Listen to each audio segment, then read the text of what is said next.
Indian coffee ഹൗസിൽ മാത്രം കിട്ടുന്ന നല്ല റെഡ് കളർ മസാല വെച്ചൊരു മസാല ദോശയാണ് കേട്ടോ ഇന്ന് നമ്മൾ ഉണ്ടാക്കാനായിട്ട് പോകുന്നത്. അപ്പോൾ അതിന് വേണ്ടിയിട്ട് ഒരു മീഡിയം സൈസ് ഉരുളക്കിഴങ്ങ്, ഒരു മീഡിയം സൈസ് ക്യാരറ്റ്, പിന്നെ ഒരു ബീട്രൂട്ടിൻ്റെ നാലിൽ ഒരു ഭാഗം കേട്ടോ.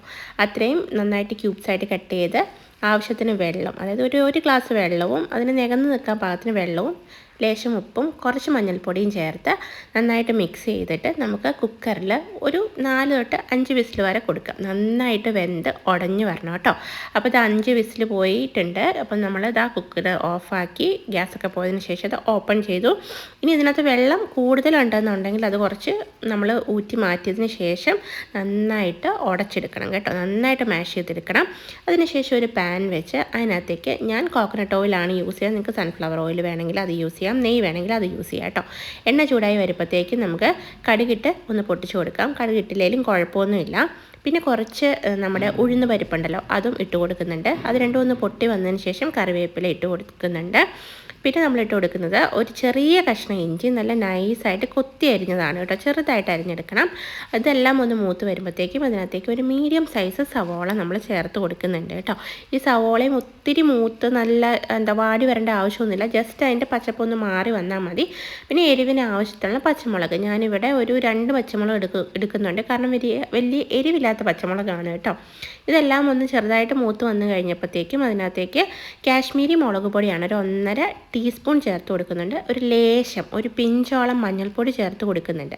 ഇതൊന്ന് മൂത്ത് അതിൻ്റെ പച്ചമണം മാറി വരുമ്പോഴത്തേക്കും ഇതിനകത്തേക്ക് ഒരു 1/4 ടീസ്പൂൺ നമ്മൾ ഗരം മസാലയാണ് ചേർത്ത് കൊടുക്കുന്നത്. ഒരു ഫ്ലേവറിന് വേണ്ടിയിട്ടാണ് കേട്ടോ. അത് ഓപ്ഷണലാണ്, ചേർത്തില്ലെങ്കിലും കുഴപ്പമൊന്നുമില്ല.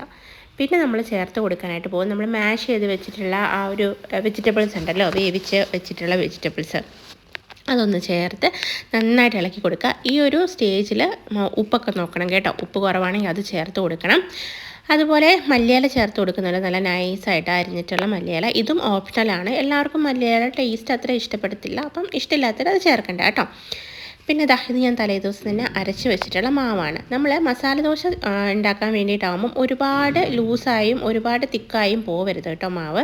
അതുപോലെ പാൻ ചൂടായി കഴിയുമ്പോൾ നമ്മൾ വെള്ളം തളിച്ച് ഒന്ന് ഒരു ടിഷ്യൂ പേപ്പർ വെച്ച് തുടച്ചതിന് ശേഷം ഇങ്ങനെ ദോശ ചുട്ട് കൊടുക്കുകയാണെങ്കിൽ നല്ല തിന്നായിട്ട് നമുക്ക് പരത്തിയെടുക്കാൻ പറ്റും. ഓരോ തവണയും ദോശ ചുട്ട് കഴിയുമ്പം അതിനകത്ത് ബാക്കി വരുന്ന നെയ്യും ഇതുമൊക്കെ ടിഷ്യൂ പേപ്പർ വെച്ച് തുടച്ച് കളയുക. എന്നിട്ട് വെള്ളം തളിച്ച് അതിൻ്റെ ചൂടൊന്ന് ബാലൻസ് ചെയ്തതിന് ശേഷം മാവ് ഒഴിച്ച് പരത്തിയെടുക്കുക കേട്ടോ. അപ്പം നല്ല നൈസായിട്ടുള്ള ദോശ നമുക്ക് കിട്ടും. അത് വിട്ടു പോരാനും നല്ല എളുപ്പമായിരിക്കും. അതിനുശേഷം നമ്മുടെ ദോശ നല്ല മൊരിഞ്ഞ് വന്നു കഴിഞ്ഞപ്പോഴത്തേക്കും അതിനകത്തേക്ക് നമ്മളുടെ ടേസ്റ്റി ആയിട്ടുള്ള മസാല വെച്ച് കൊടുത്ത് മടക്കി ഫോൾഡ് ചെയ്ത് എടുത്തിട്ടുണ്ട്. പിന്നെ ഇത് വന്നിട്ട് നല്ല അടിപൊളി ഒരു സിമ്പിൾ നല്ല തിക്കായിട്ടുള്ളൊരു കോക്കനട്ട് ചട്നിയാണ്. ഇത് മാത്രം മതി കേട്ടോ ഈ ഒരു മസാല ദോശയുടെ കോമ്പിനേഷനായിട്ട്. നിങ്ങൾക്ക് ഈ ഒരു ചട്നിയുടെ റെസിപ്പി വേണമെങ്കിൽ പറഞ്ഞാൽ മതി, ഞാൻ സെപ്പറേറ്റ് ആയിട്ടുള്ളൊരു വീഡിയോ ചെയ്യാം കേട്ടോ. ഈ ഒരു ചട്നി ഉണ്ടെങ്കിൽ നമുക്ക് പിന്നെ സാമ്പാറും റെഡ് ചട്നിയും ഒന്നും വേണ്ട. അപ്പോൾ ഉറപ്പായിട്ടും ഉണ്ടാക്കി നോക്കാം.